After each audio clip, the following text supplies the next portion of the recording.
अभी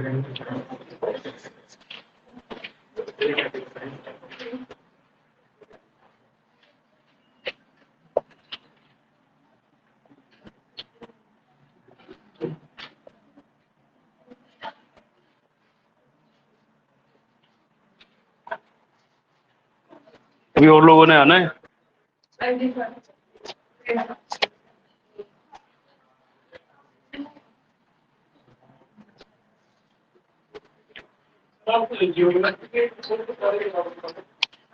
नहीं, अभी करंट अफेयर्स करेंगे ना, अभी करंट अफेयर्स का टाइम है। ओवरऑल ओवरऑल सारे ही, नॉट ज्योग्राफी ओनली, सारे ही होंगे इसमें। डिफेंस एक्सरसाइज भी होगी, अगर गेम से रिगार्डिंग है, किसी खेल से रिगार्डिंग है वो भी होगा, पॉलिटिक्स का भी होगा, मतलब पॉलिटिकल साइंस का भी होगा, कोई मंदिर है उससे रिगार्डिंग है वो भी होगा, जो भी प्लेसेस इन न्यूज है, पर्सन इन न्यूज है, जो भी इंपॉर्टेंट करंट अफेयर्स है, सारे के सारे इसमें कवर होंगे। मिलिट्री एक्सरसाइजेज होती हैं, जैसे फिर जैसे मिलिट्री के कुछ एक कैंपेन्स होते हैं, डीआरडीओ का कोई प्रोग्राम है, एनवायरनमेंट से रिगार्डिंग कोई स्पीसीज है या कोई नेशनल पार्क है, सब इसी में कवर होंगे। जनवरी से इसीलिए ले रहे हैं क्योंकि आपका जो करंट अफेयर आता है वो कम से कम साल 1.5 साल का आता है, तो इसीलिए जनवरी से स्टार्ट करेंगे। अभी तो कर सकते हैं आप। हाँ जी, पीछे सुनने का। अगर आप जनवरी से स्टार्ट करेंगे तो आपके काम में आएगा, क्योंकि जनवरी से लेके नेक्स्ट जून तक जब भी आपका पेपर होता है, मई जून तक, तब तक के करंट अफेयर आपके काम आएंगे। इसलिए जनवरी से स्टार्ट करेंगे, क्योंकि कैलेंडर के हिसाब से देखें तो जनवरी से स्टार्ट करना चाहिए, और जनवरी से लेके जुलाई तक का कवर करेंगे साथ के साथ। और जैसे ही कंप्लीट होता है फिर मतलब इसको पूरा ट्रैक पे ले आएंगे। जैसे आपका अभी जो हफ्ता चल रहा है, फिर वीकली कर लेंगे। पर डे तो मुश्किल होता है, वीकली अच्छा रहता है। वीकली आप जो आपको जो है उसके नोट्स भी मिल जाएंगे, आपके लिए प्रेफरेबल रहेगा। सो करंट अफेयर आपको पता ही है कि बहुत इंपॉर्टेंट है। 10 12 कई बार 15 20 क्वेश्चंस भी आ जाते हैं, और ज्यादातर क्वेश्चंस जो रहेंगे वो आपके न्यूज़पेपर से रिगार्डिंग ही रहते हैं, तो न्यूज़पेपर भी पढ़ें साथ साथ में। ट्राई करेंगे इंग्लिश एडिशन ज्यादा पढ़े, अगर आपका मीडियम मैटर करता है। अगर आपका इंग्लिश मीडियम है तो इंग्लिश मीडियम का न्यूज़पेपर ही पढ़े, वोकैबुलरी में भी आपको काम आएगा, ऐसे में भी काम आएगा। सो फर्स्ट है हमारी military exercises.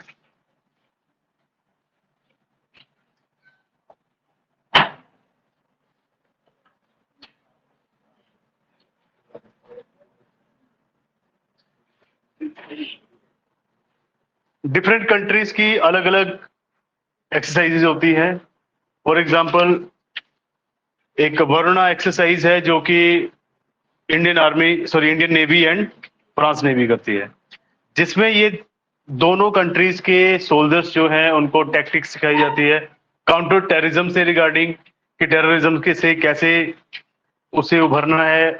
Also different type की टेक्निक्स है। फॉर एग्जांपल नेवी का अगर अलग से सिस्टम चलता है, एयरफोर्स का अलग से रहता है। सो डिफरेंट टाइप की एक्सरसाइज होती हैं, गेम्स होती हैं, जिसमें इंडियन आर्मी भी पार्टिसिपेट करती है, अदर जो आर्मी है या नेवी है या एयरफोर्स है। अभी ऐसा नहीं है कि सिर्फ और सिर्फ अदर कंट्रीज के साथ ही एक्सरसाइजेज होती हैं। मिलिट्री एक्सरसाइजेज जो हैं वो सेम कंट्रीज के में भी होती है। फॉर एग्जांपल ट्राई सर्विसेज, जिसमें एयरफोर्स भी पार्ट लेगी, नेवी भी पार्ट लेगी, और आपका आर्मी भी पार्ट लेगी। जैसे वज्र प्रहार है, युद्ध अभ्यास है, कुछ एक स्पेशल फोर्सेस की एक्सरसाइज होती हैं। जैसे कि युद्ध अभ्यास की अगर बात करें तो युद्ध अभ्यास में उनको टैक्टिक्स सिखाई जाती है कि कैसे काउंटर टेररिज्म में हमें मतलब परफॉर्म करना है, कहाँ पे कैजुअलिटी ना हो, और जहाँ पे इवन हमारे जो मिसाइल्स हैं, हमारे एयरक्राफ्ट हैं, उनके ऊपर भी इसका वो जो इम्पैक्ट नहीं होना चाहिए। ऑल्सो मिलिट्री वर्ल्ड गेम्स भी होती हैं, जिसमें इंडिया पार्टिसिपेट करता है। 2 बार मिलिट्री गेम्स में इंडिया ने टॉप पे ही परफॉर्म किया है। सो ये सारी की सारी जितनी भी एक्सरसाइजेज हैं, जो भी सोल्जर्स हैं, उनके बीच में एक लिंक बना रहता है। ऑल्सो इंडियन आर्मी के एंड एयरफोर्स एंड नेवी के कुछ एक यूएन पीस कीपर्स भी जाते हैं, अदर कंट्रीज में जाते हैं। जिन कंट्रीज में अनरेस्ट है, जिन कंट्रीज में थोड़ा सा वॉर के रिगार्डिंग कुछ इश्यूज हैं, या फिर जिन कंट्रीज में माल न्यूट्रिशन है ऑल्सो। जैसे तंजानिया में अगर आर्मी जा रही है तो उसका मेन मोटो वहां पे ऐसा है कि जितना भी वहां पे इंटरनल इशू है उसे क्लियर करे। सो अभी के लिए एक्सरसाइज आप देखिए, first is Tarkash.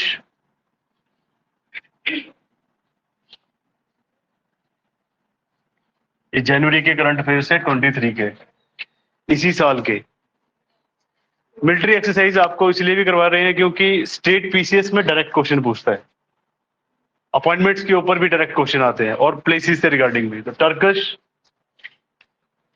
It is a tri service,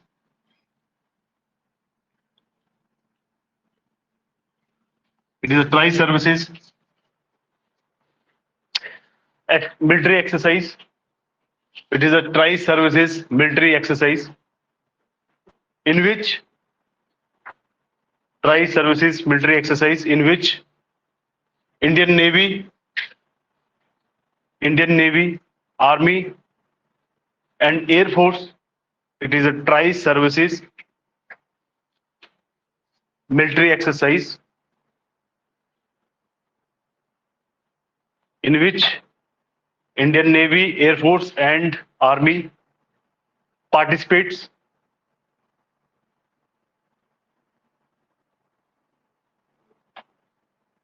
The main focus of such tri services,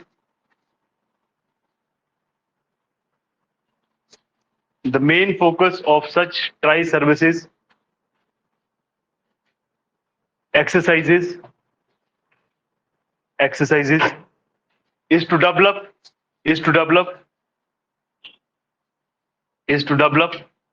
a discipline,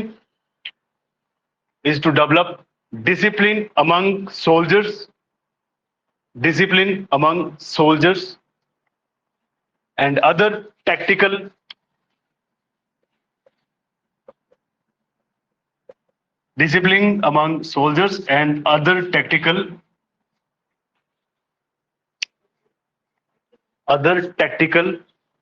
qualities. So Turkish जो है, this is tri services exercise in which Indian Army, Air Force and Navy participate. Annual exercise है वो, this is annual exercise. एक होती है annual, एक होती है बाई एनुअल, जो 2 बार होती है। सो दिस इज, हाँ जी, ये एनुअल है। Tri services exercise Turkish is annual. अब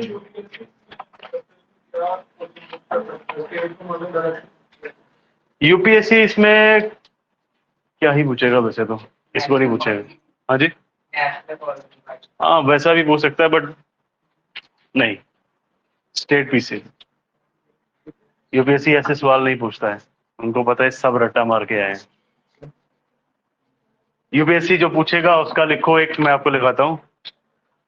ये पेन कहाँ से होगा, ये लिख लिया, ये कंप्लीट हो गया। कुछ लोग बाहर बाद में भी आए थे। लिखिए अर्बन फॉरेस्ट्री, नहीं अलग है। हाँ जी, हाँ जी, लिखिए अर्बन फॉरेस्ट्री। नंबर क्या डालना है इसको,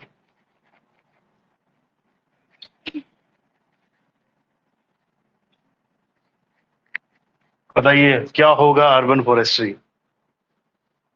सिंपल सी बात है, अर्बन एरिया में एक आपको कवर बनाना है। एक बार एग्जाम में पूछा क्वेश्चन यूपीएससी ने कि what do you mean by green muffler.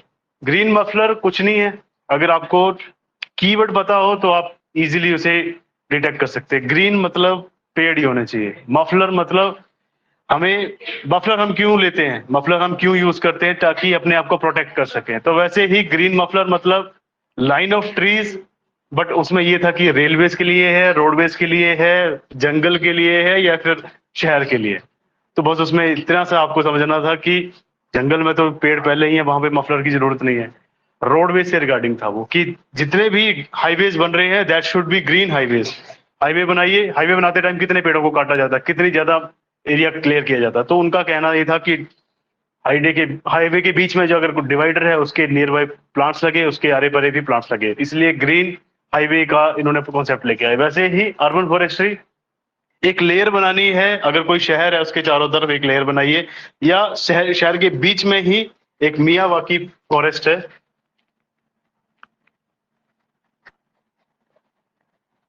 ये टेक्निक है जापानीज की, होता है इसका मतलब कुछ नहीं। मियावाकी मीन्स किसी बंदे ने ये आइडिया दिया होगा कि एक चेन होनी चाहिए या फिर एक एरिया होना चाहिए फॉरेस्ट लैंड जहाँ पे, ताकि जितना भी फॉरेस्ट, देखिए शहरों के नियर बाय क्यों बात कर रहे हैं हम अर्बन फॉरेस्ट्री की, क्यों फॉरेस्ट लगाना है शहर के नियर बाय, क्योंकि वहां पे बहुत सारी कार्बन डाइऑक्साइड के एमिशंस हो रहे हैं। कार्बन डाइऑक्साइड को सिंक करना है, सिंक मतलब उसे नीचे को दबाना है, मतलब प्लांट्स उसे यूज कर सके, that is by urban forestry का कॉन्सेप्ट है।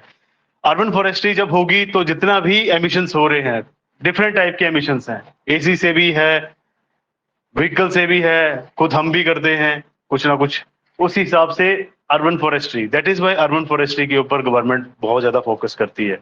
अभी एक नया कॉन्सेप्ट आया है कि कॉर्पोरेट ऑफिस में भी आप देखेंगे कि पाम ट्रीज लगा रहे हैं, आजकल घरों में भी लगा रहे हैं लोग palm trees, snake plant, also चलो मनी प्लांट तो बहुत पुरानी चीज है, बट अभी डिफरेंट टाइप के इंडोर प्लांट्स आए हैं, आउटडोर प्लांट्स आए हैं, जिन्हें प्रमोट किया जा रहा है, फ्री ऑफ कॉस्ट गवर्नमेंट देती है। आजकल बरसातों में बहुत सारी गवर्नमेंट की स्कीम्स होती है, क्यों? क्योंकि फॉरेस्ट ही आपको बचा सकता है।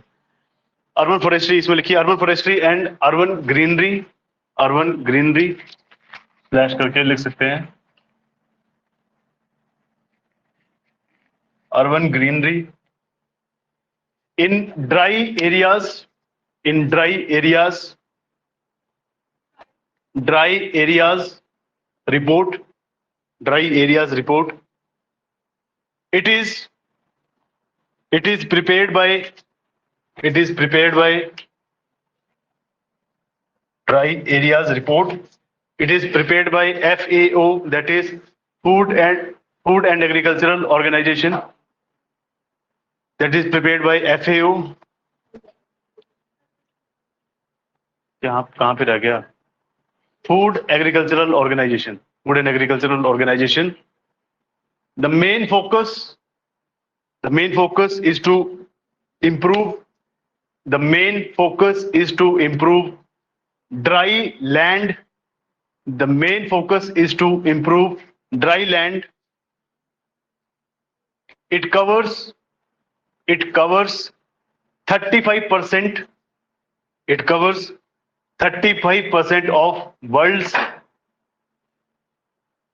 it covers 35% of world's dry land area, dry land area, 35% of world's dry land area, dry land area, where rainfall is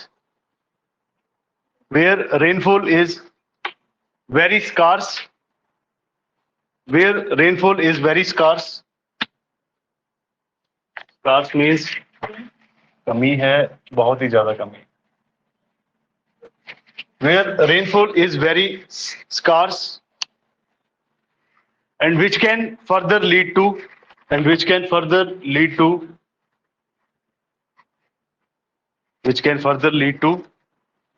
desert like conditions, desert like conditions।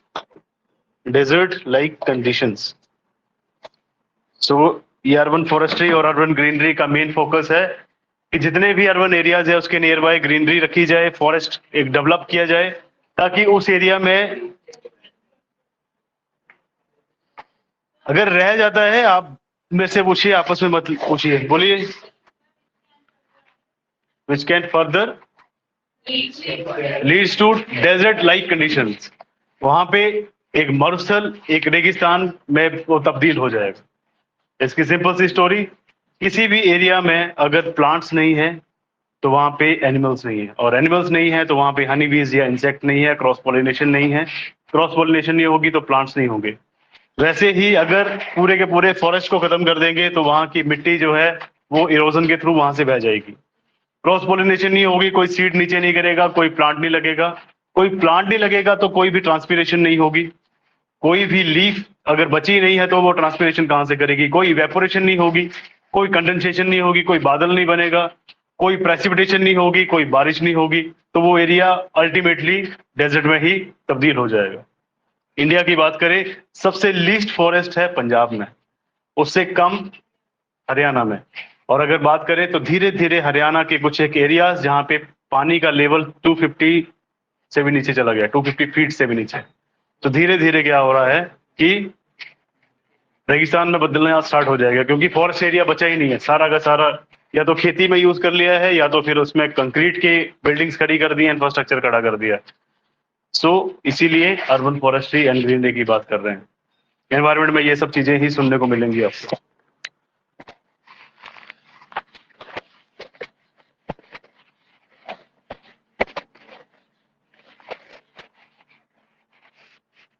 अब again next is uranium. Uranium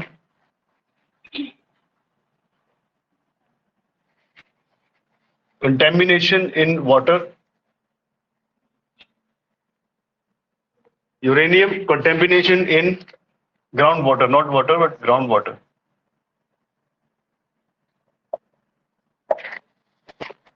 uranium contamination in water या फिर uranium pollution in water या ground water. Better है कि आप ground water ही लिखें, क्योंकि uranium surface of the earth पे तो होगा नहीं, वो नीचे ही होगा। इसमें सबसे ज्यादा जो फैक्टर रीजन है दैट इज आल्सो पंजाब। तो इसमें लिखिए uranium contamination in ground water, it is majorly seen in it is majorly seen in it is majorly seen in Punjab region. It is mainly seen in Punjab region, followed by Haryana, followed by Haryana,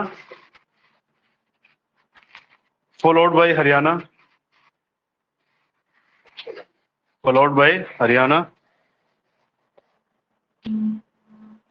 followed by Haryana। अब लिखिए causes of, causes कारण क्या है इसके, causes of uranium pollution, causes of uranium pollution in ground water.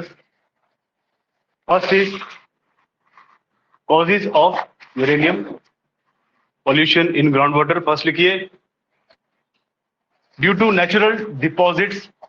अगर वो naturally उस किसी एरिया में ग्राउंड के नीचे डेवलप है, अगर यूरेनियम पाया जा रहा है तो वहां पे यूरेनियम पोल्यूशन होगा, क्योंकि वाटर उसके साथ मिक्स हो रहा है, तो यूरेनियम पोल्यूशन होगा। Second, first is natural deposits. Second, mining, बहुत सारी माइनिंग कर रहे हैं, सैंड निकाल रहे हैं, नीचे से यूरेनियम आ रहा है, बहुत सारी इंडस्ट्रियलाइजेशन हो रही है। आगे लिखिए industrialisation.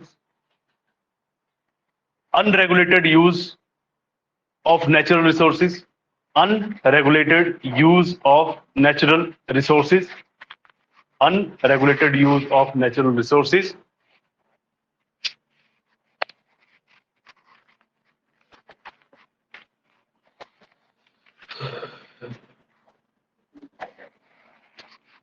Uranium pollution can lead to, इससे इफेक्ट क्या पड़ेगा, क्यों पड़ रहे हैं? Uranium pollution can lead to kidney failure, uranium pollution can lead to kidney failure. Toxicity in blood, toxicity in blood, blood में टॉक्सिक हो जाएगा, मतलब उसमें एक तरह से जहर बनना स्टार्ट हो जाएगा। Also skin irritation, skin irritation, skin irritation.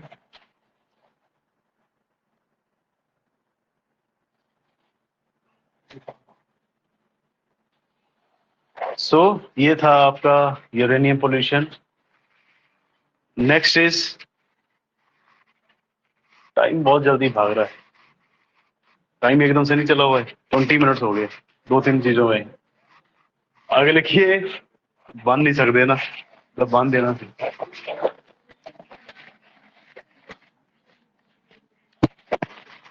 आगे लिखिए lakes in news, lakes in news.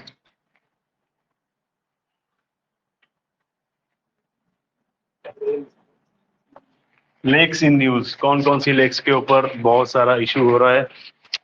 First is lake Victoria, lake Victoria.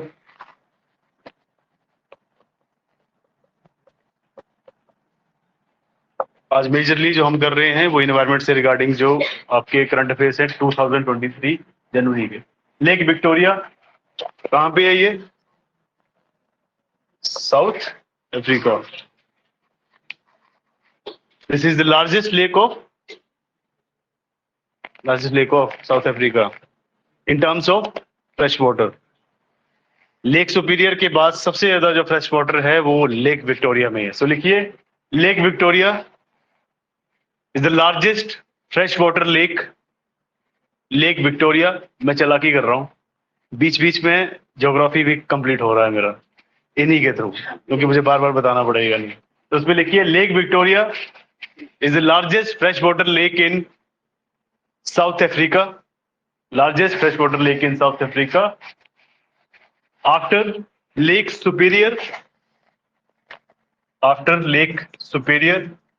और ये कहां पे है? North America. Largest fresh water lake after lake superior which is in north America. अब इसको क्या प्रॉब्लम है? इस लेक में क्या प्रॉब्लम है? क्यों न्यूज में आई? तो इसमें लिखिए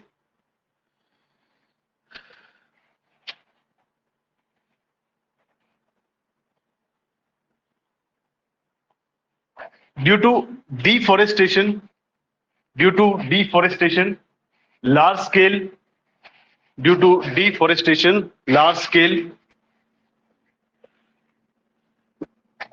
pollutants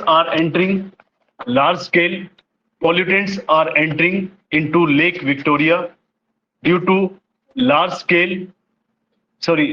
deforestation. Large scale pollutants are entering Lake Victoria. पहला तो डिफोरेस्टेशन है हुआ, दूसरा क्या? ह्यूमंस. आगे लिखिए ह्यूमन डिस्चार्ज.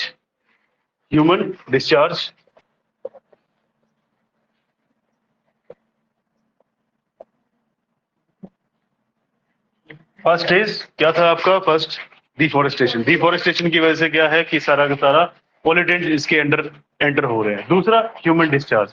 डिफोरेस्टेशन हो गई, अगेन वही कॉन्सेप्ट है, पेड़ नहीं तो रूट नहीं तो मिट्टी को वो होल्ड करके नहीं रखेगा, तो मिट्टी वो धीरे धीरे मूव करना स्टार्ट कर देगी, डिप्रेशन हो जाएगा.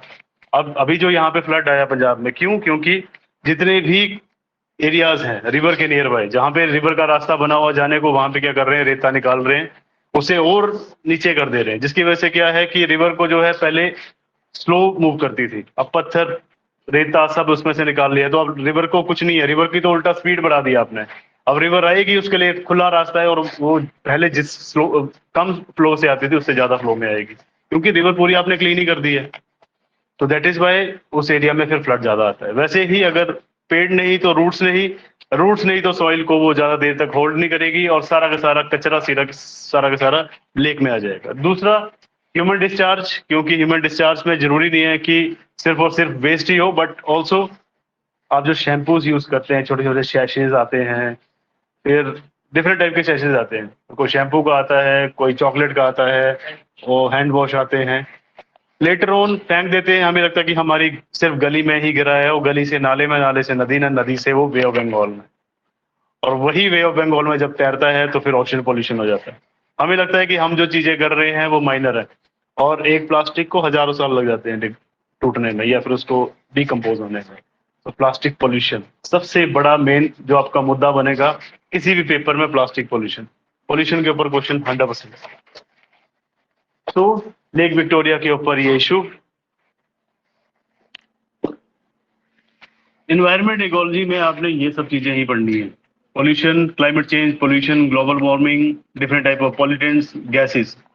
नेक्स्ट लिखिए अगेन रिलेटेड टू ज्योग्राफी. आज थोड़ा पार्शियलिटी हो रही है, देखिए धीरे धीरे फिर मैं बाकी भी है अपॉइंटमेंट्स में से क्वेश्चन मुश्किल आता है, वैसे स्टेट में आएगा पर मैं वो भी करवाऊंगा, क्योंकि कुछ नहीं छोड़ना है. इंपॉर्टेंट जो भी चीजें हैं, जैसे बुक्स के ऊपर भी क्वेश्चन आता है, बुक का नाम दे देंगे किसने लिखी है, सुधा मूर्ति, अमिताभ घोष, और कौन है? शशि थरूर. फोर्थ नाम बता दो कोई. अमिताभ घोष भी होगा, सुधा मूर्ति भी होगी, कोई भी लिख लो. चेतन भगत, कुछ और नहीं हुआ तो चेतन भगत से. सो उसमें आपसे क्वेश्चन पूछ लेता है. कई बार तो मिनिस्टर्स भी निकालते हैं बुक्स, ऑटोबायोग्राफी भी निकाल देते हैं, उसके ऊपर क्वेश्चन आ जाता है. सो उसे भी नहीं छोड़ सकते. अपॉइंटमेंट, किसी की अपॉइंटमेंट हुई, जैसे सीबीआई का नया डायरेक्टर कौन बना दिया, स्टेट का डीजीपी कौन बना दिया, या चीफ सेक्रेटरी कोई नए अपॉइंट हुए हैं, एसपी डीएसपी नहीं पूछेगा, क्योंकि उनसे नहीं पूछा जाता। ज्यादातर जो मेन हेड हैं उनके ऊपर ही क्वेश्चन आएगा। चीफ सेक्रेटरी एंड डीजीपी पे भी नहीं आता वैसे। अलग बात है कि अगर आप पुलिस का एग्जाम दे रहे हैं तो क्या पता दिल किया पूछ लिया, क्योंकि डीजीपी वगैरह भी चेंज होते रहते हैं, क्योंकि ये कोई कॉन्स्टिट्यूशनल पोस्ट तो है नहीं। जब दिल किया फेवर किया उसको रख दिया, दूसरे को नहीं। नेक्स्ट लिखिए, हवाई आइलैंड।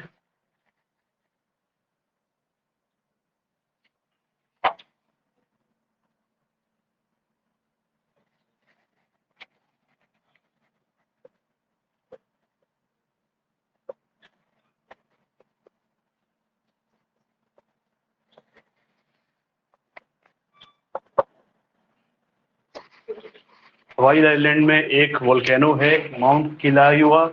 ये जो है एवरी 2 इयर्स या 3 इयर्स के बाद इरप्ट होता है। इसमें आपको ये समझने की कोशिश करनी है कि अगर कोई वोल्केनो भी इरप्ट हो रहा है तो उसके ऊपर भी क्वेश्चन बन जाता है, क्योंकि वोल्केनोज दो चार ही है। जैसे हवाई आइलैंड है, यहाँ पे 35% जो एरिया है हवाई आइलैंड के नियर बाई, वहां पे 35% वोल्केनोज ही है। ये अगेन इरप्ट हुआ था तो उससे रिगार्डिंग क्वेश्चन था। सो अगर क्वेश्चन पूछे तो रिसेंटली कौन सा माउंटेन जो है वो इरप्ट हुआ है वोल्केनो, दैट इज माउंट केलावा। इसके अलावा भी और हैं, बट अभी फिलहाल के लिए ये था। बट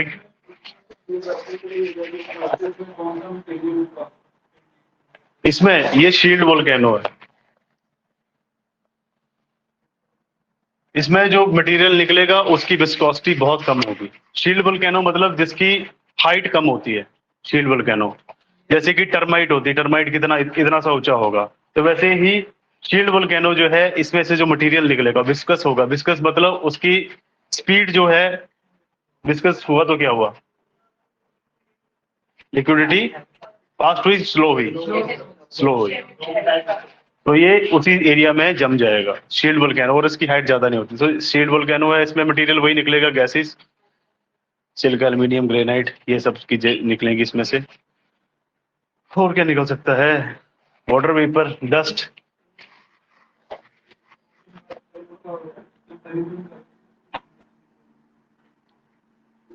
कौन से वाले वोल्केनो का अगर आप बताएंगे तो बसाल्ट भी निकलता है, ग्रेनाइट रॉक्स भी निकलती हैं।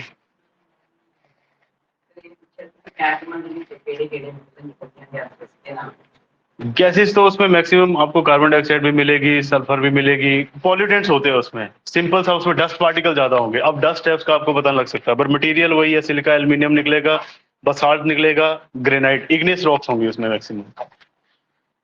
जब आप रॉक साइकिल पढ़ेंगे तो उसमें देखेंगे कि डिफरेंट टाइप की रॉक्स भी हैं। विक्टोरिया भी हो गया। राम सेतु, नेक्स्ट इज राम सेतु का इशू है। कोई बोलता है उसे डिस्ट्रॉय कर दो, कोई बोलता है उसे रख लो। आस्था जुड़ी हुई है लोगों की। हाँ जी, मूवी बना दी हुई है, बताओ। So Ram Setu that is Adams bridge.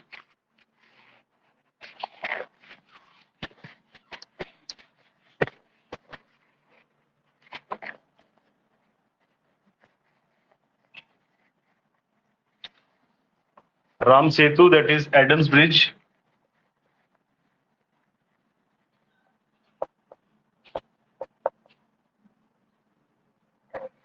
ये कहां से कहां तक जुड़ा हुआ है, पंबन से लेके मुन्नर तक, और ये इंडिया एंड श्रीलंका को जोड़ता है। इसके ऊपर इशू किया था कि गवर्नमेंट कह रही है कि इसकी वजह से बहुत सारे इश्यूज हैं। इंडिया क्लेम करता है पंबन आइलैंड को, श्रीलंका भी उसे क्लेम करता है, तो उस करके इशू है, तो इसको ये चाहते हैं कि तोड़ ही दिया जाए। बीच में फिर सुप्रीम कोर्ट आ जाता है, फिर जुडिशरी आ जाती है, तो उस करके थोड़ा सा इशू है। सो आई थिंक जब तक ये इशू सॉल्व नहीं होता तब तक इतना याद रखिए कि है कहाँ पे, नियर टू रामेश्वरम है, रामेश्वरम में, तमिलनाडु में। दूसरा पंबन आइलैंड है वहां पे nearby, and second is Ram Setu, नाम है इसका, एडम्स ब्रिज है। उससे ज्यादा क्या समझेंगे आप, बस इतना याद रखिए कि नियर टू पंबन आइलैंड। मैं लिख देता हूँ, पंबन आइलैंड।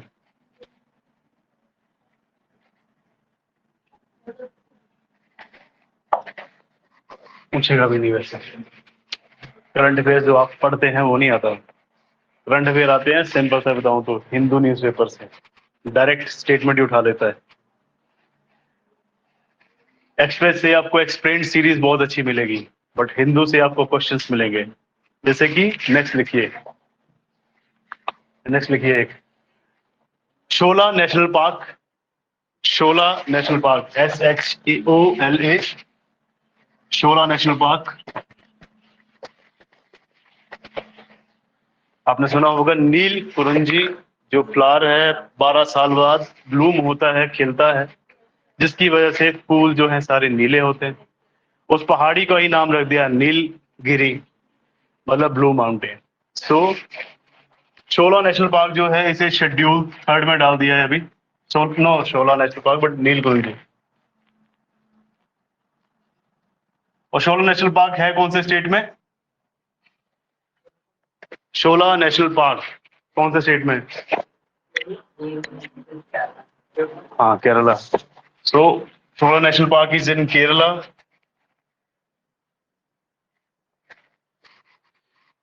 शोला नेशनल पार्क जो है एक प्रोटेक्टेड एरिया होता है जिसमें डिफरेंट टाइप की प्लांट स्पीसीज भी हो सकती हैं, एनिमल स्पीसीज भी हो सकती हैं।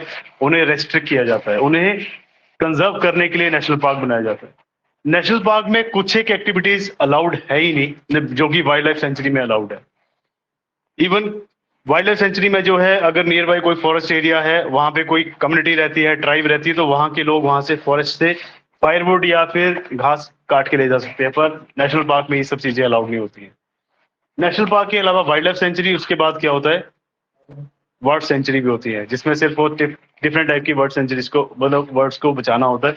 ऑल्सो ये प्रोटेक्टेड एरिया है, तो यहाँ पे ज्यादातर जो रूल चलेंगे वो सेंट्रल गवर्नमेंट के चलेंगे, स्टेट के नहीं। पर वाइल्ड लाइफ सेंचुरी में स्टेट गवर्नमेंट के रूल्स ज्यादा चलते हैं। ऑल्सो शोला नेशनल पार्क में मैंने आपको बताया नील कुरंजी, दैट इज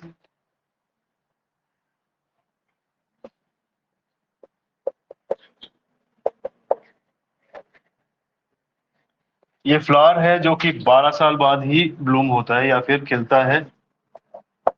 अभी इस फ्लावर को जो है उन्होंने शेड्यूल 3rd में डाल दिया है, जो कि वाइल्ड लाइफ प्रोटेक्शन एक्ट का है।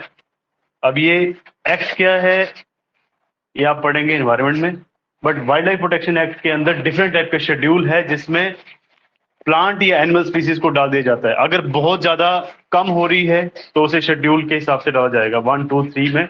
तो अभी इसको शेड्यूल 3 में डाला हुआ है।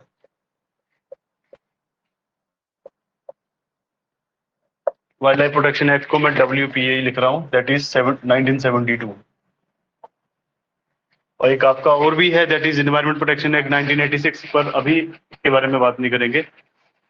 सो शोला नेशनल पार्क केरला में, नेशनल पार्क क्या होता है, प्रोटेक्टेड एरिया जहाँ पे फ्लोरा एंड फौना को कंजर्व किया जाता है, उसे मैनेज किया जाता है, कंजर्व किया जाता है। शोला नेशनल पार्क में एक प्लांट है दैट इज नीलकुरंजी, फ्लावर है, 12 साल बाद ब्लूम करता है, खिलता है, और इसे शेड्यूल 3rd में डाल दिया हुआ है वाइल्ड लाइफ प्रोटेक्शन एक्ट 1972 के। एक और नेक्स्ट लिखिए, ये कितने हो गए अभी तक total?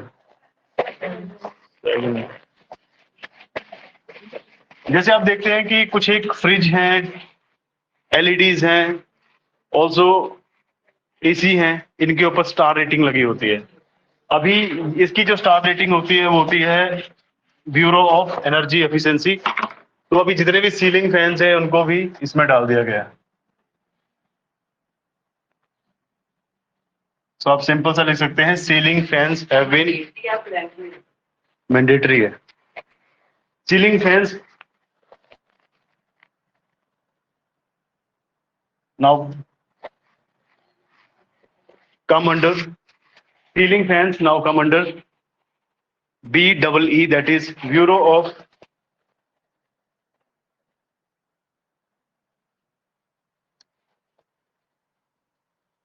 Bureau of energy efficiency, या फिर EE लिख सकते हैं आप। Ceiling fans comes under bureau of energy efficiency. The main objective is to conserve, the main objective is to conserve energy consumption.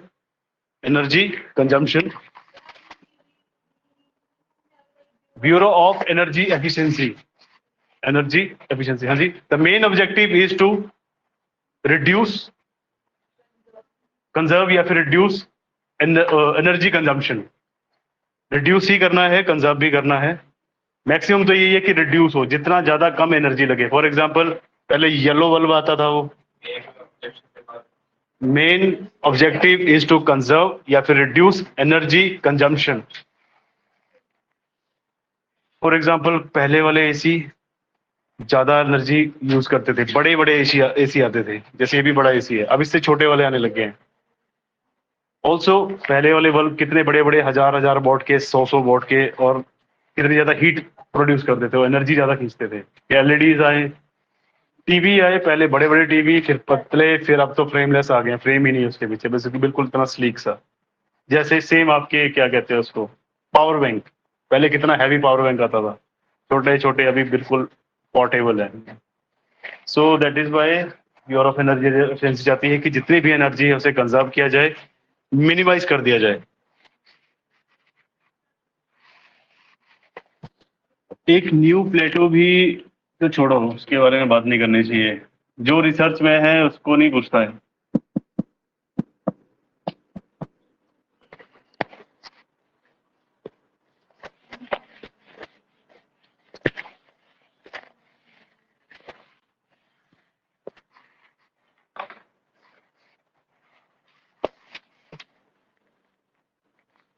हाँ, अग्निपथ स्कीम लिखिए, अग्निपथ या फिर अग्निवीर स्कीम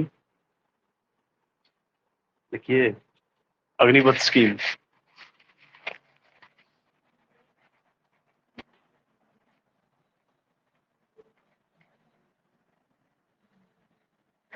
इसके बारे में तो आपने पढ़ा ही होगा, बाय मिनिस्ट्री ऑफ डिफेंस। ये चाहते हैं कि रिड्यूस कर दी जाए नौकरी, क्योंकि खर्चा पड़ रहा है, पेंशन बहुत ज्यादा देनी पड़ रही है। सो लोगों को बहुत ज्यादा आक्रोश आया इसमें। हाँ जी, हाँ, अभी इन्होंने यही किया ना कि पहले करते थे 3 लाख समथिंग रिक्रूटमेंट, अभी उसको रिड्यूस करके कर दिया 45 से 50,000 सोल्जर्स पर ईयर। पहले भर्ती होती थी, बार बार आर्मी की रैली होती रहती थी हर डिस्ट्रिक्ट की। अब इन्होंने कर तो रहे हैं भर्ती, पर उसमें से पहले एक दौड़ लगाते थे जब 300 बच्चे, तो उसमें से 20-25 उठाते थे, तब 2-3 उठा रहे। पहले एग्जाम की भी बात करी थी, बट एग्जाम को उन्होंने बोला कि हमारे यहाँ नहीं चलेगा ये एग्जाम, यहाँ पे सिर्फ एफिशिएंसी देखी जाएगी। पर देखा जाए तो कई बच्चे जो हैं वो भर्ती के दौरान कुछ ना कुछ हो जाता है उनको, कई तो जान भी गवा देते हैं, क्योंकि सब ऊपर से भाग के जा रहे हैं, सबको भागना है अपनी जॉब के लिए। सो अग्निपथ स्कीम लिए लेके आई, ये कहते हैं कि एवरेज जो एज होनी चाहिए आर्मी के बीच में वो 35 से 40 नहीं होनी चाहिए, 35 से लेस ही रहे। चाहते हैं आर्मी जवान होनी चाहिए। तो 4 साल की स्कीम है, जिसमें 45,000 से 50,000 सोल्जर्स को ये रिक्रूट करेंगे। ये न्यूज में इसीलिए थी क्योंकि है तो ये पुरानी स्कीम है, बट ये न्यूज में इसलिए आई क्योंकि ministry of defence plus skill development की आपकी एक मिनिस्ट्री है, उसके बीच एक एमओयू हुआ, जिसके थ्रू जो लड़के या फिर जो सोल्जर्स अभी अग्निवीर स्कीम के थ्रू जा रहे हैं, उनको NIOS, national institute of open schooling and IGNOU, that is Indira Gandhi national open university, इसके थ्रू इनकी पढ़ाई पूरी कराई जाए और इनको सर्टिफिकेट दिया जाए, ताकि जब ये 4 साल बाद बाई चांस निकलते हैं, बाई चांस को क्या 75% तो निकाल ही देंगे, ओनली 25% जो है पहले 4 साल के लिए रखेंगे। 4 साल के बाद जिसमें एफिशिएंसी होगी उसे पक्का किया जाएगा, परमानेंट किया जाएगा। नहीं नहीं नहीं, 25% है, परमानेंट किया जाएगा 25% को। 25% जो है फिर उनको आगे 15 ईयर्स की एक्सटेंशन मिलेगी, कि आगे भी ये 15 साल ही काम कर सकते हैं, मतलब 18 साल की उम्र में भर्ती हो जाओ, 4 साल में 22, 22 और 15, 37 साल, 40 से पहले पहले वापस। सो ये गवर्नमेंट की स्कीम है। और 75% जो है उनको डिमोलिश कर दिया जाएगा, डिमोलिश इन द सेंस उनको वापस घर भेज दिया जाएगा। उनको सेवा निधि के थ्रू कुछ एक अमाउंट मिलेगा, जिसे वो यूज कर सकते हैं फॉर एंटरप्रेन्योर बनेंगे, वापस आके बिजनेस चलाएंगे। बहुत पॉजिटिव नेगेटिव है इसके, इसीलिए स्कीम को मैं आपके साथ डिस्कस कर रहा हूँ। कुछ एक लोग कहते हैं कि अगर एक जवान लड़के के हाथ में आप AK-47 दे रहे हो, उससे पूरी आर्मी की ट्रेनिंग दे रहे हो, उसके बाद फिर आप खुले में छोड़ रहे हो उसे, तो वो आउट ऑफ डिसिप्लिन हो जाएगा। तो फिर जब उसे काम नहीं मिलेगा, सेवा निधि के तो पैसे उड़ जाएंगे, क्योंकि कहीं ना कहीं उसका माइंड उतना डेवलप नहीं हुआ है कि उसे 5-7 लाख रुपया खर्च करने की है अकल या फिर मेच्योरिटी। हो सकता है कि बाहर वापस आए, थार ले या बुलेट ले और घूमता रहे। साल 2 साल बाद पैसे खत्म हो गए, क्योंकि उसने बंदूक चलाना सीखा है, तो वो किसी क्रिमिनल एक्टिविटी में जा सकता है। ये एक ओपिनियन है। अब दो दो ओपिनियन चलते हैं ना। दूसरी साइड कह रहे हैं कि वो, क्योंकि वो आर्मी से आया है, तो उसके पास और भी ऑप्शन है कि वो स्टेट पीसीएस पे भी काम कर सकता है, पुलिस सर्विसेज में भी काम कर सकता है। उसके पास पैसा है, वो आगे अपनी स्टडी करके इवन फर्दर एकेडमिक्स में भी जा सकता है। बट पॉजिटिव कम होता है, नेगेटिव ज्यादा होता है, क्योंकि सोसाइटी में वापस आएगा, डिसिप्लिन उसे पसंद होगा, वहां पे डिसिप्लिन उसका मानेंगे नहीं, सो फिर वो धीरे धीरे बागी बनेगा। सो गवर्नमेंट की स्कीम को काफी लोगों ने नकारा भी, बट चल रही है। गवर्नमेंट चाहती है कि पहले आप इन ऑफिसर्स को या फिर इन सोल्जर्स को बाहर आके देखो तो सही, अगर नहीं अच्छा हुआ तो इसे बंद भी कर देंगे। सो अभी ये सिर्फ और सिर्फ क्या कहते हैं, एक तरह से स्टार्टअप ही समझो कि बस इसे अभी ट्राई कर रही है गवर्नमेंट। बट ऐसा पाया गया है रिसेंट न्यूज में कि कम से कम आउट ऑफ अगर 100 बच्चों की उसमें सिलेक्शन हुई है सोल्जर्स की, तो 25 जो है वो वैसे ही वहां से ट्रेनिंग छोड़ के आ रहे हैं।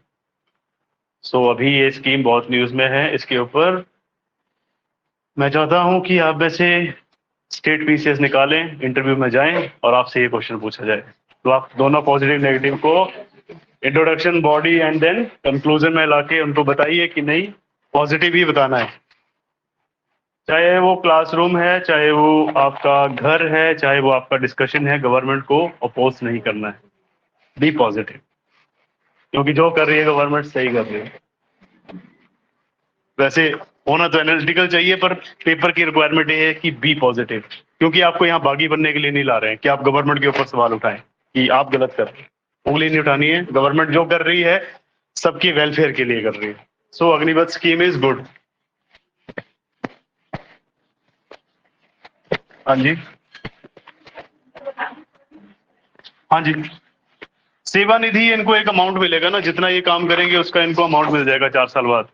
वो 5 से 10 लाख रुपया कुछ समथिंग बनता है, अभी मेरे को इतना करेक्ट आइडिया नहीं, बट 5 लाख से ऊपर है। सो इनको जब ये रिटायर होंगे 4 साल में ही, तो उसके बाद इनको पैसा मिलेगा, ताकि ये अपनी पूरी जिंदगी 4 लाख के साथ काटें। एक मत ये भी है कि 40 के बाद जिनको मिलती थी, जो मतलब पहले जो आर्मी सोल्जर्स आते थे, वो आधी लाइफ जी के आ जाते थे वहां से। उनको बेनिफिट्स होते थे, मेडिकल का, कैंटीन का तो बहुत बेनिफिट है। उसके बाद पेंशन उनको मिलती थी पर मंथ, पर इनको पर मंथ नहीं, इनको एक ही बार अमाउंट मिलेगा। तो एक बार जो अमाउंट मिलेगा वो तो खत्म होगा ऑब्वियसली। 4 लाख से क्या होगा, 40 लाख दो ना।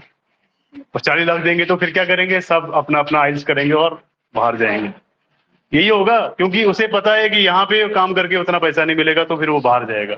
सो एक ये भी इशू है, दैट इज वाई गवर्नमेंट कम पैसे दे रही है।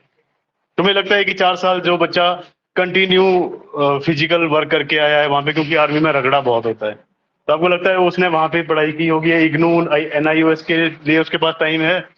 सुबह 4 बजे से लेकर रात के 10 बजे तक, रात को भी कई बार ड्यूटी लगती है।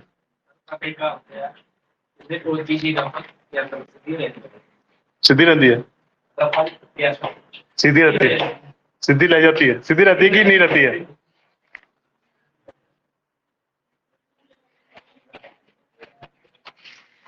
नहीं, पर सोचने वाली बात है ना, कितना फिजिकल वर्क करोगे तो पढ़ोगे कब? और जैसे हमारे पास ही देखा जाए तो कितना टाइम होता है, हम नहीं पढ़ पाते उतना।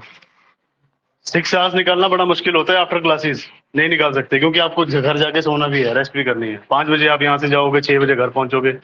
उसके बाद लड़कियों ने तो चलो खाना वाना भी बनाना होता है, कहीं उन्हें घर का हेल्प करनी है। लड़कों को भी काम होता है, ऐसा नहीं समझना, लड़कों को भी काम होता है कि ये काम करके आप वो बाहर के काम तो करने पड़ते हैं। कहाँ 6 आवर्स मिलेंगे? फिर अगर अर्ली मॉर्निंग फिर आपको 9 बजे यहाँ पे आना है, तो उससे पहले आपको 2-3 घंटे तो पहले उठना पड़ेगा।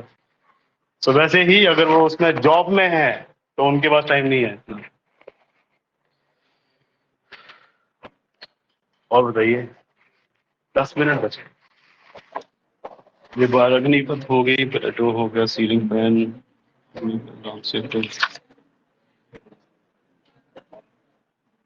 एक है military exercise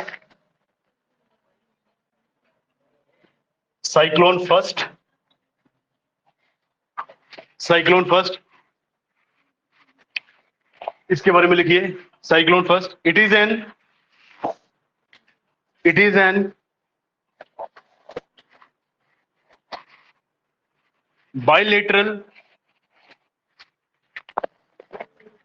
it is an bilateral exercise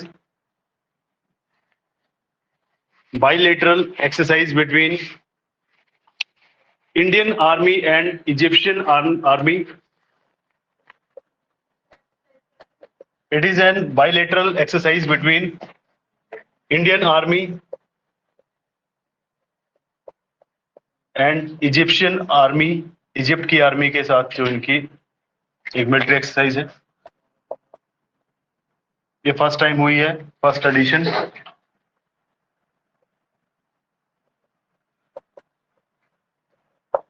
first edition. एक लिखिए आईएनएस बागीर।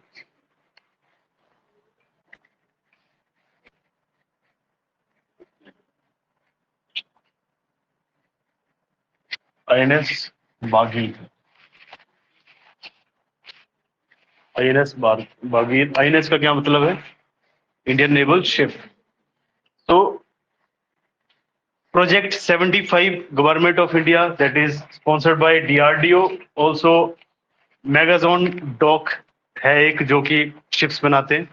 ऑल्सो नाम भूल गया मैं, नेवी का भी इसमें जो है पार्टिसिपेशन है। गवर्नमेंट चाहती है कि प्रोजेक्ट 75 के थ्रू डिफरेंट टाइप की जो है मिसाइल्स, ऑल्सो डिफरेंट टाइप के इक्विपमेंट्स बनाए जाएं इंडिया में ही। इंडिजीनस मतलब खुद की कंट्री ने जो बनाए हुए हैं। इसलिए आईएनएस बागीर जो है एक स्कॉर्पियन क्लास सबमरीन है। तो लिखिए it is fifth scorpion class submarine, पनडुब्बी हिंदी में। It is fifth scorpion class submarine.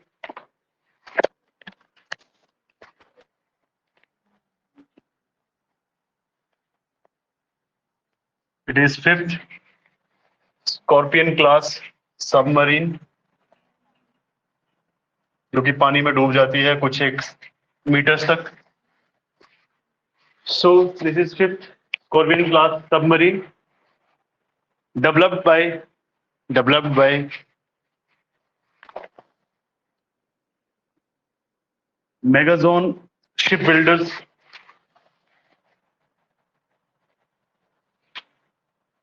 Megazone Shipbuilders, developed by Megazone Shipbuilders, MAGAZON, आगे Shipbuilders. It is recently commissioned into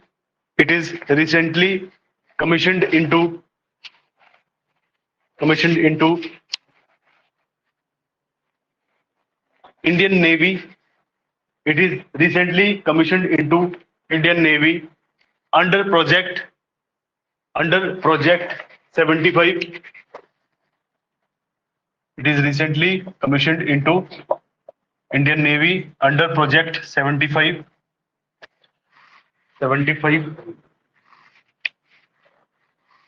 It is also known as Sand Shark. It is also known as Sand Shark.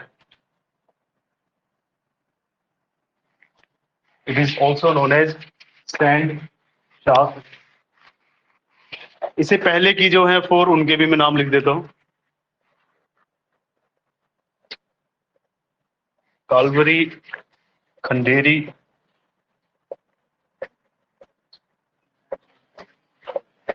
बेला, तो पीछे वालों को दिख जाएगा, ऊपर लिखता हूँ इसको।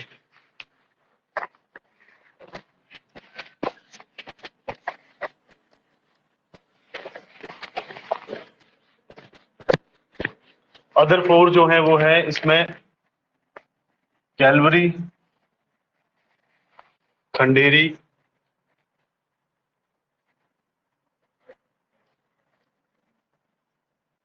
वेला और क्या होगी, मुझे भी नाम, कैलवरी, खंडेरी, करंज, ऑल्सो करंज। सो ये 4 ऑलरेडी कमीशनड हैं इंडियन आर्मी में, ऑल्सो इंडियन कोस्ट गार्ड में भी। और अभी जो है, जो आपने लिखा बागीर, 6th जो है वो 2023 के एंड तक आ जाएगी ऐसा एक्सपेक्टेड है, और उसका नाम है Vagsheer. This is 6th one. 5 इन्होंने लॉन्च कर दी हैं, लॉन्च करने के बाद कमीशन भी कर दी हैं, और अभी बागशीर जो है लास्ट आएगी। हाँ जी, टोनिकल ऑर्डर इसमें पहले कालवरी है, खंडेरी है, करंज है, देन वेला है लास्ट। और बाकी आप चेक कर सकते हैं, मे बी ये डिफर करे, बट क्रोनोलॉजिकल ऑर्डर नहीं पूछेंगे, वो वही पूछेंगे कि कौन सी आ चुकी है या फिर अभी रिसेंट कौन सी है, और जो अभी अभी अपकमिंग है। इसमें ये लिखा है कि लेट 23 नेक्स्ट ईयर भी हो सकता है, क्योंकि मैक्सिमम क्या करते हैं ये, या तो रिपब्लिक डे या फिर इंडिपेंडेंस डे इस टाइम पे ही, तभी तभी तो इन्होंने ये अभी इस बार करी है बागीर उस पे, रिपब्लिक डे पे। नेक्स्ट लिखिए पृथ्वी 2, मिसाइल के बारे में, पृथ्वी 2।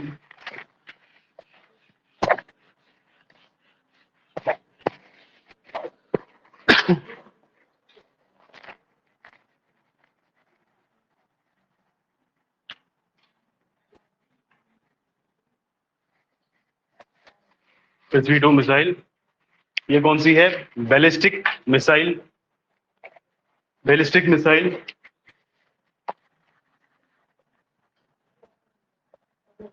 इसकी रेंज तो आपको मालूम होगी, रेंज कितने कितने किलोमीटर तक इसका इम्पैक्ट रहता है, 500 नहीं, 350।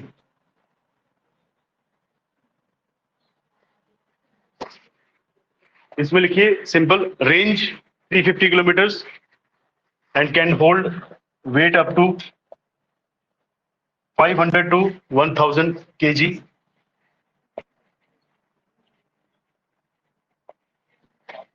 मतलब रेंज मीन्स डिस्टेंस कितना कवर करेगी, 350 किलोमीटर, और वेट जो है इसका 500 to 1000 kg। अब देखते होंगे कि ये प्रोजेक्ट तो उन्होंने बनाया है, आप जैसे किसी भी जीके बुक में उठाएंगे तो पृथ्वी के 1 2 3 4 उसमें दे रखे हैं, रेंज भी दे रखी है, बट इसकी बार बार ये क्यों टेस्टिंग करते रहते हैं, क्योंकि कभी भी वॉर मोड में जाना पड़ सकता है, कभी भी वॉरफेयर हो सकता है। दैट इज वाई इसे यहाँ पे लिखा हुआ है इन्होंने कि रिसेंटली इन्होंने इसे सक्सेसफुली टेस्ट किया, और इसकी रेंज क्या है, कभी कभार क्वेश्चन पूछ लेता है पृथ्वी। बाकी जो इसके मॉडल्स हैं उनके बारे में आप पढ़ लीजिएगा। और ये जो पृथ्वी मिसाइल स्टार्ट करी थी, ये स्टार्ट करी थी APJ Abdul Kalam, missile man, आपको बताया उनके बारे में। बाकी इसके अलावा और भी इनकी वेरिएंट हैं, फॉर एग्जांपल त्रिशूल है, नाग है, फिर पृथ्वी है, अग्नि है, बहुत सारी इसके वेरिएंट्स हैं जो आप पढ़ सकते हैं रिसेंट।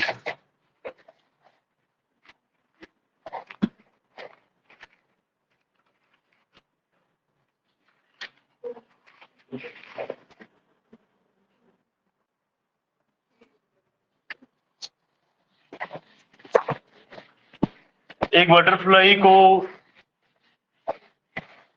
ढूंढा है, रिसर्च किया है, that is white tufted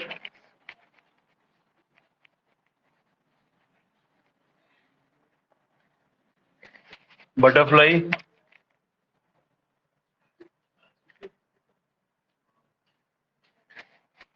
White tufted butterfly. It has been found in Kerala region. Kerala region. White tufted butterfly. It has been found in Kerala region near Agastha. चलो छोड़ो, वाइल्ड लाइफ सेंचुरी है, उसका नाम यह याद रखना, but इतना याद होना चाहिए कि व्हाइट टफ्टेड बटरफ्लाई कहाँ पे पाएगी, दैट इज केरला। चलो लिख देते हैं यार, अगस्त्य, छोड़ो, अगस्त्य कूडम, पता नहीं क्या नाम है, आपको वैसे ही नहीं याद रहेगा वो, बट है ये केरला में, आपको इतना याद रखना है। ये एक ऐसी बटरफ्लाई है जो कि बहुत ही टाइम बाद 90 ईयर्स के बाद वहां पे पाई गई है। 90 ईयर्स पहले इसे देखा गया वहां पे। और बटरफ्लाई क्यों इंपॉर्टेंट है? अगेन वही same story, pollination, trees, precipitation, otherwise desertification. आपका एक ऑर्गेनाइजेशन है दैट इज यूएनसीसीडी, इसका काम वही है डेजर्टिफिकेशन का। तो दैट इज वाई एनवायरमेंट बहुत चुका है। हाँ जी, 90 ईयर्स, 90 ईयर्स।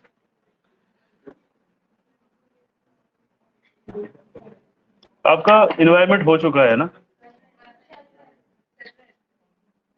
सही बात। Next is wild life conservation bond. अरे टाइम भी हो गया, 1 घंटा कुछ भी नहीं है, चला दूं। Last is wild life protection, sorry wild life conservation bond. Wild life conservation bond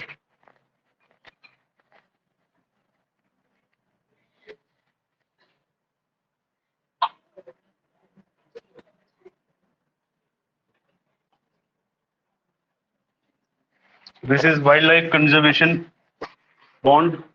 इसे राइनो बॉन्ड भी कहते हैं।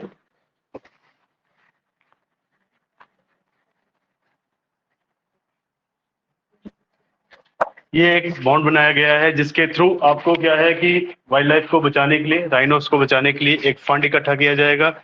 इसी बॉन्ड के थ्रू उसे इकट्ठा करके रखा जाएगा ताकि राइनोस की जो प्रजाति है, जो उसकी स्पीसीज हैं, उनके ऊपर कुछ इफेक्ट हो रहा है तो उसे बचाया जा सके। उसके लिए कंजर्वेशन के लिए डिफरेंट टाइप की पॉलिसीज, प्रोग्राम्स इम्प्लीमेंट किया जा सके। ऑल्सो जितने भी आपके वाइल्ड लाइफ, जैसे वाइल्ड लाइफ से रिगार्डिंग, कंजर्वेशन से रिगार्डिंग, मैनेजमेंट से रिगार्डिंग जितना भी फंड आता है वो सिर्फ और सिर्फ वर्ल्ड बैंक ही दे सकता है। वर्ल्ड बैंक ने एक ऑर्गेनाइजेशन बनाई है या फिर एक फैसिलिटी बनाई है जिसे कहते हैं ग्लोबल इन्वायरमेंटल फैसिलिटी, जिसके थ्रू वर्ल्ड बैंक जो है डिफरेंट ऑर्गेनाइजेशंस को पैसा देता है। So that is global environmental facility.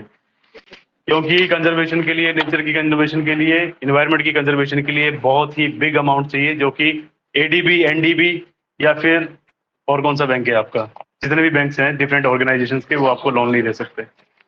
तो this was all about today. बाकी कोई गलती हो तो माफ कीजिए। थर्सडे को मिलते हैं। Thank you.